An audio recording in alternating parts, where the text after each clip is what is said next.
In April 2018, the FBI arrested then Trump lawyer Michael Cohen, and although at first the Orange Menace referred to him as his lawyer and the arrest as an attack on our country, it wouldn't be long before he would completely disown Cohen and accuse him of being a lowlife. I posted a video in July of 2018 in which I surmised, based on their interchart patterns, that Cohen might become a problem for Trump and likely starting in 2019.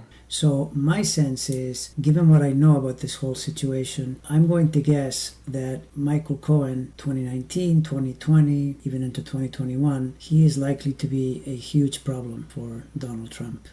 So then it turned out that in late February of 2019, Cohen testified before Congress, and he did so in the most unflattering of ways toward Donald Trump, calling him a liar, a cheater, a racist, and presciently warned Congress and the entire country we weren't going to have a peaceful transfer of power in the 2020 election because Trump's malevolent narcissism would permit no such thing. In their chart-to-chart comparison, you can see the potential for support, as was indeed the case for a decade or so prior to Cohen's arrest in 2018. But you can also see a similar potential for breakdown that could lead to serious problems. Cohen's Leo planets give him a point of identification with Trump, and the Virgo energy, especially the Uranus-Pluto, since they are an aspect to his sun and moon, focuses dynamic energy in Trump's money house. Cohen is known to have done a lot of Trump's dirty money work. Saturn and Pisces on the other side, still a house of money, adds to this type of focus as well.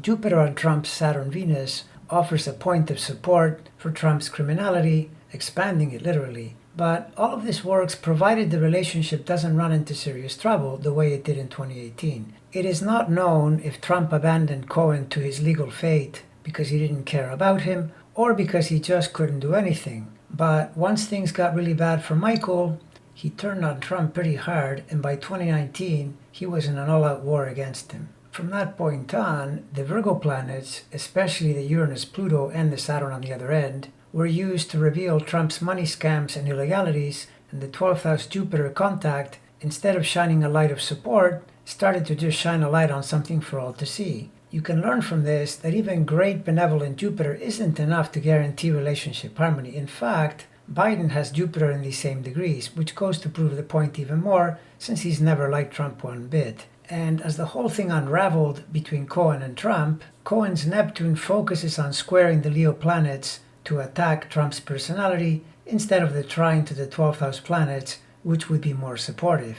Something else is that Cohen almost certainly was born between 8 a.m. and midnight to give him a moon in Capricorn, since he got in trouble in 2018 after Saturn had entered Capricorn. If this is true, his moon makes contact with Trump's Access Hollywood T, another point of stimulation if things are working, but also the mark of a potential enemy if things unravel. And as we know, they sure did. Now in 2020 and 2021, Cohen has continued his all-out assault on the Orange Menace, and aside from a damaging book that was published in the fall of 2020, he now runs a podcast to which he adds episodes frequently and with lots of salty information that correlates the news of the day with his knowledge of Donald Trump's way of doing things. The link in the description of this video will take you to the latest podcast episode if you're interested in listening. Please be forewarned that though it is quite entertaining, you should be prepared for a liberal dropping of F-bombs.